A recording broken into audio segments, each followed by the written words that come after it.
The visitor policy during COVID is really tough on people because it is just so restrictive.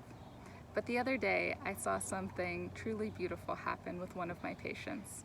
I walked into Miss M's room, and you see Miss M was in the process of dying. She was lying peacefully in her hospital bed. Her eyes were closed. She could no longer communicate at this point, but she was on a Zoom call. And next to her bed, there was this IV pole with an iPad that was jerry-rigged to it, and it was perfectly positioned so that her face was perfectly in the frame.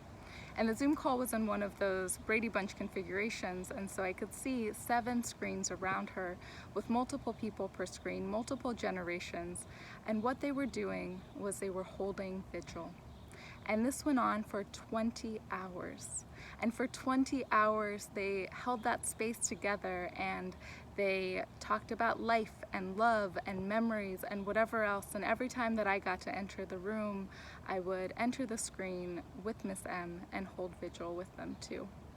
And this was just so inspiring to me because it took such creativity and effort on the part of the family working together with the nurses and doctors on the team to basically move a mountain to make this happen, to come up with the idea and procure and set up the iPad and make sure it was charged in order to create that moment for Miss M and her family.